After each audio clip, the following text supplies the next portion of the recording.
All right, moving on to Children of the Corn 2, The Final Sacrifice. Yep, another franchise that has like 17 sequels after the final entry. So this is a cool little box set because a lot of these are shit. And for like $8-9, you get 2 through 7, which is fine by me, even though I adore part 3. But we're going to have to save that for the next one.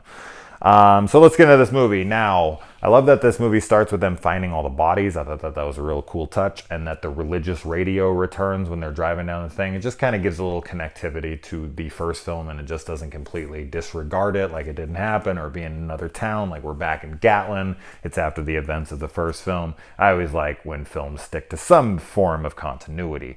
Now, there is a couple things I want to talk about here that I find to be very odd. One of them is the first time I noticed or knew about this, and the other one I notice every single time because I don't understand how you couldn't.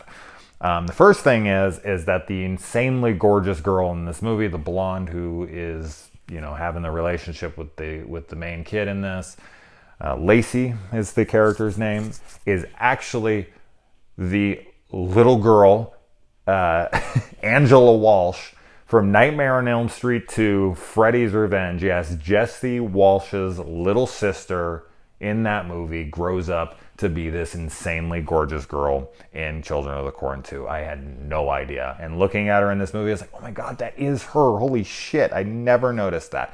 Now, the thing that I have always noticed, and I find to be bizarre as fuck, is all the really weird homages to the Wizard of Oz in this movie. What the fuck? Did the director just have some kind of affinity for the Wizard of Oz and wanted to do all these nods to it? I have no idea. Anyway, we have the old woman riding up on her bicycle with a basket on it. Then she comes out and tries to, scare off the kids with her broomstick.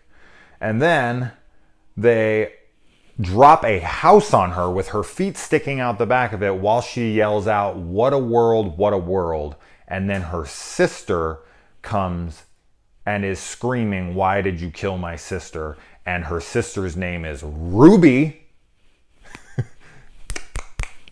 and the other sister's name is Wanda. Why is there so many Wizard of Oz references in this movie? I don't understand. It's super, super weird. I like the father-son. The son feels abandoned issue. I feel like that creates a good tension, and we understand why they're at odds with each other the whole movie. And it's good to have a kid in the movie this time around, like instead of an older couple. Like one of the main characters is a kid that's coming to town, so that he can kind of be, instead of them trying to just kill them outright, they're trying to recruit one of the mains. So that was a smart decision in the writing. The CGI in this movie is noticeably bad. But I did like the idea that we get to see the main kid who is no Malachi or Isaac. Ugh, this kid's not that great. But I like that we got to kind of see him torn apart on like a cellular level and watch every cell in his body become corrupt before being like spliced all back together as one like evil entity. I thought that was a neat idea. Unfortunately, it has to be done in shitty 90s direct to video CGI. And I love how the guy goes up to the old woman's house, who is like the Wicked Witch of the West, I guess, and he finds shit on her wall, and not only just like goes and wipes it and smells it. He couldn't have just walked up and smelled it. He has to put it on his fingers and then smell it and be like, ugh. He wipes it on his fucking pants for some reason. But then later, like it's same day, he goes out to this, wherever the hell they are out, like in the freaking, I don't know where. And he's pissed off at this chief that he's with, this Native American guy, because he's like, oh my God, I don't want to get my shoes dirty. And it's like, you just wipe shit on your pants. Like, what do you, now all of a sudden you care about your shoes? Like, it just seemed weird because his outfit's all super nice all the way down. And he's just like, oh, it's shit. Like, what did you think it was? And he just, like, wipes it right on his pants like nothing. And it eats through his pants. Pretty funny.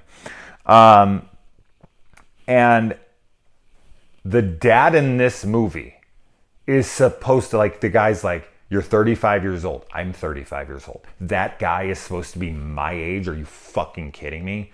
What? What has he been smoking? What's he been eating? Jesus Christ, he looks 50. That guy's my age? How old? Do I look old? I probably do to some of you, but fuck, dude, I don't think I look that old. When they go to get the old woman who's buried under the house out, they show that they're digging at her feet. Why they wouldn't like use the freaking machine they had holding the house up to just up the house again, whatever for that. But I was laughing because they're literally digging at her feet. Why they would be doing that, I have no idea. And then they cut, and it's not even supposed to be any time difference. Like they cut to like 5, maybe 20 seconds later, 30 seconds later, and they're they have her already in a body bag and they're putting her in the back of an ambulance. I was like, wow, they got her out fast. Those guys are quick diggers. Jesus Christ. And I like how the dad's such a fucking hypocrite. He's like, I don't want you seeing no girl. And then he goes and he fucks the proprietor of this B&B they're staying at. And the kid doesn't even get mad. He's like, oh man, Dad, you got some stamina or some shit. I was like, I'd be like, what the fuck? You told me I can't do, and then you go and do this? Bullshit. You want to talk about a buzzkill, man. You want to talk about the fastest way to stop getting laid? This would be horrible. He's like, he's got this, this gorgeous woman. He's all excited. He's got her down on the ground. And then she's like, something's on my back. And he like goes and he pulls it out. It's a fucking hand. I don't know. That was a great scene. It was just like, oh my God. Yeah, I think that would turn anyone off in the moment. Finding a severed human hand out in the middle of a cornfield that she's laying on top of. And the grandma scene when she gets thrown by a truck through the window and the guy's about to call out bingo. She gets thrown. I love the way the body hits the window, breaks, and her body. It just looks awesome. And then the guy just says bingo, and it like, holds on him for like an extra couple seconds. It is in a very odd choice of like, comedy. It was like, really? This is an interesting insertion of comedy in a what should be a very gruesome moment.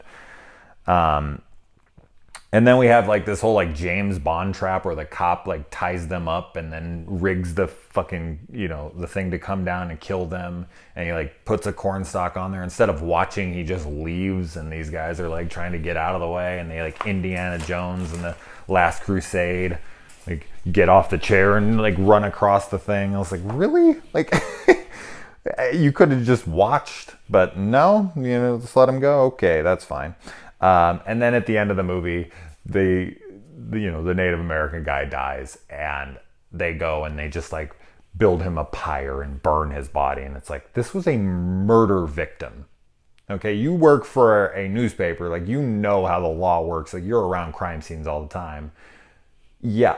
I think the cops are probably going to want his body, and they're going to want to question you. You just burn his body and get in the Mustang with the top down, and are like, we're out of here. And it's like, you're going to jail. Good luck explaining this shit. I always bring this up how at the end of the movies, these people are going to jail. But yeah, I always have to say it.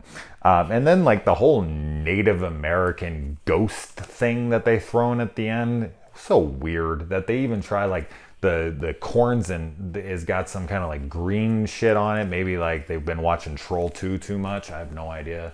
And they're trying to like make it seem like there's some spores in the air that are making the kids go crazy. And then it's like a Native American prophecy that then he later shows that it's like kind of some truth to it because he goes as a sphere and he's like painting. Weird. It's all over the place. The ending of this, I don't think they knew what the fuck they were doing. But, one of the things they knew what they were doing was they wanted to make a Wizard of Oz knockoff. Wow. Anyway, all right, guys, I'm really looking forward to part 3. So I'm going to go watch that. All right.